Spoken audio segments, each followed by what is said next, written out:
அனைவருக்கும் வணக்கம். தற்போது நடைபெற்ற டிஎன்பிஎஸ்சி குரூப் 4 எக்ஸாம்ல வேலு நாச்சியார் அவர்களை பத்தி ஒரு கேள்வி கேட்டிருக்காங்க. அந்த கேள்வி என்னன்னு பார்த்துடலாமா?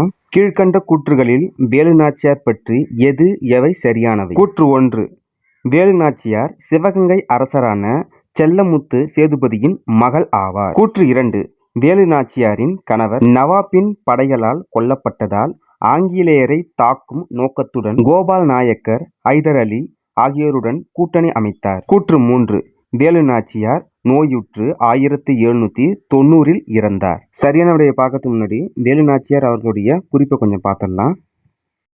ராமநாதபுரம் மன்னர் செல்லமுத்து சேதுபதி முத்தாத்தாள் நாச்சியாரின் ஒரே மகளாக பிறந்தவர் வீரமங்கை வேலு நாச்சியார். இளம் வயதிலேயே குதிரை ஏற்றம், வாழ்வீச்சு, களரி உள்ளிட்ட போர்க்கலைகளை கற்று யாருக்கும் அஞ்சாத நெஞ்சுரத்தோடு திகழ்ந்தார். 1746 சிவகங்கை இளைய மன்னர் முத்துவடுகநாதரை மணந்து பட்டத்து ராணியானார் வேலு நாச்சியார்.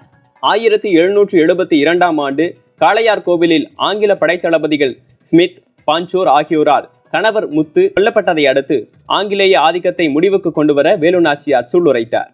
விருப்பாச்சி கோபால் நாயக்கரிடம் அடைக்கலம் அடைந்த அவர் ஆங்கிலேயர்களுக்கு எதிராக குறுநில மன்னர்களை ஒருங்கிணைத்தார். மேலும் ஹைதர் அலி அளித்த காலாட்படை, குதிரைப்படைகள் மூலம் 7 ஆண்டுகளுக்கு பின்பு சிவகங்கை சீமையை வெற்றிகரமாக மீட்ட வீரமங்கை வேலு நாச்சியார் 1780 ஆண்டு ராணியாக முடிசூட்டப்பட்டார். 1780 முதல் 1789 வரை நல்லாட்சி புரிந்த அவர் 1796 ஆண்டு தனது 66வது வயதில் மரணமடைந்தார். சரியான கூற்று 2வது கூற்று ஆப்ஷன் ஏ சரியான விடை. 2 மட்டும் சரி. இந்த காணொலி பதிவு கண்டிப்பாக உங்களுக்கு பயனுள்ளதாக இருக்கும்னு நினைக்கிறேன். அடுத்த காணொலி பதிவில் சந்திப்போம். நன்றி, வணக்கம்.